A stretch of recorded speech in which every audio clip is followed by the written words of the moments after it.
In this video, we'll talk about probability using combinations and permutations. Now for these, there are a couple different ways you can go about it. You can think of it as doing combinations and permutations and figuring out how many ways are there possible for this to happen versus how many ways can I have the original event happen. Or you can think of it in terms of compound probability. Both would be totally acceptable. I'll walk through both methods in this video for a couple of examples. So let's dive right in here.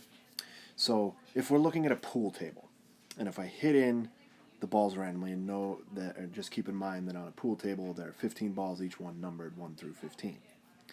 What's the probability that I hit in a 1, then 2, then 3 on my first 3? So a couple ways you can think about it. If we think about probability at its core, so probability of an event is all about the number of possible successes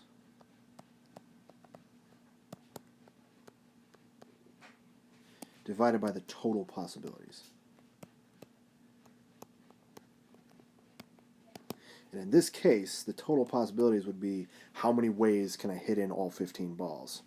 And the number of successes would be, okay, how many ways can I hit it in 1, 2, 3 on the first 3. After that, I don't care. So let's continue with this example. The first way to think about it would be to use compound events. So if I think about the first ball that I hit in, what are the chances that it's the 1 ball? Well, there's only one 1 ball out of 15. Once I hit that ball in, it's done. So that would mean there's only 14 left for my next one. Now again, the 2 ball, there's only one of those. And then 3 ball, very similar, 1 out of 13. And then after that, well, it doesn't matter. I can hit in any ball. So whatever's left, 13 out of 12 out of 12, because it doesn't matter. So basically it turns into times 1 and all the way through until I get to the 15. So really the only numbers that I care about are right here. And that would be my probability once I was to calculate that number. So this is one way. And in a lot of ways, thinking about it in terms of compound events usually pans out to be easier. However, there is another way. I can also think of this in terms of how many ways can I hit in the first 3 balls versus how many ways is it going to wind up 1, 2, 3. So in this case, order would matter. There's going to be a big difference between hitting it in 5, 2, 7 versus 1, 2, 3. That order matters. And I can't have repeats. I can't hit in the same ball 2 times. Once it's hit in, it's done. So that would lead me to believe I'm going to use the n factorial over n minus k factorial formula. So there are 2 questions I need to answer here. The first of which is how many ways can I hit in the first 3 balls?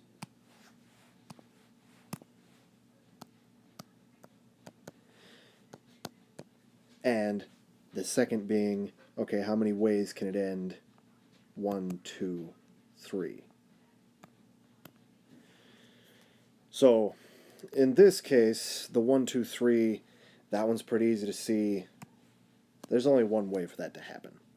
Now you could do a bunch of math and you could do, well, my group size is 3, my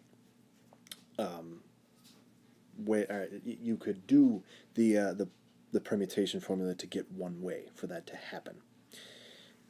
Okay, now if I'm looking at this, how many ways can I hit in 3 balls, the first 3 balls? Because that's really all that I care about in this case. Well, I would say n is 15 and k is 3.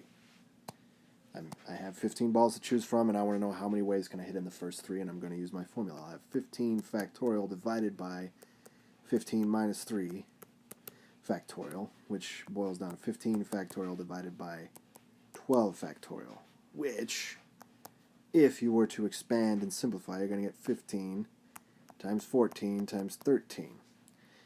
This would ultimately be, once I make that product, that would be the denominator of my fraction. This 1 would be the numerator, and if you remember, it looks kind of familiar.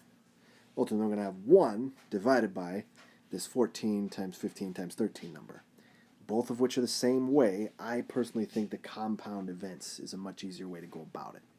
So let's talk about another example.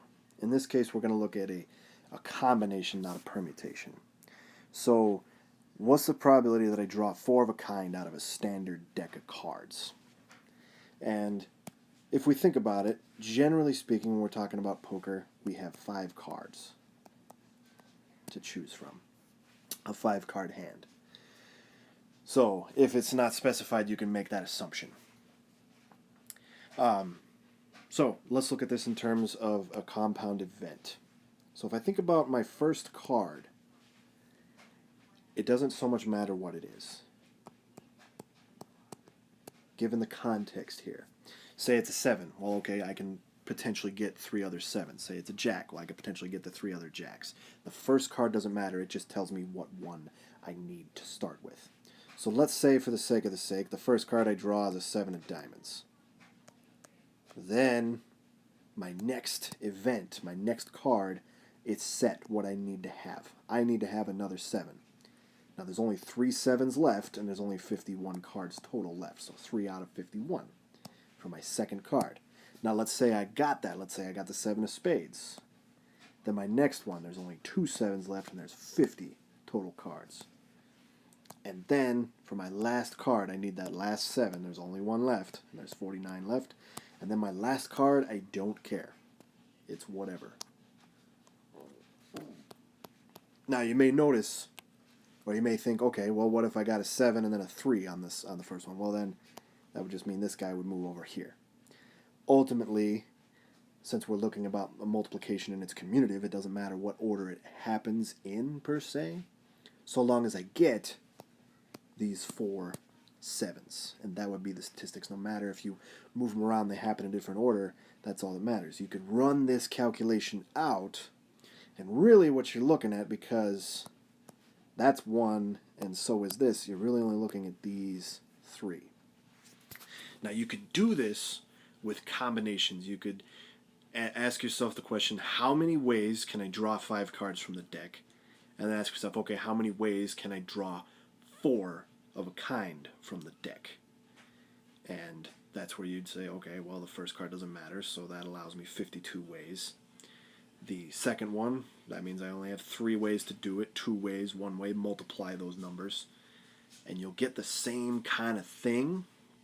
However, in this case, the compound events really does shine, because I don't so much have to worry about, does the order matter, can I have repeats, all those things, and you don't get so much lost in the formulas. I would highly recommend doing it with the compound events, but either way would work.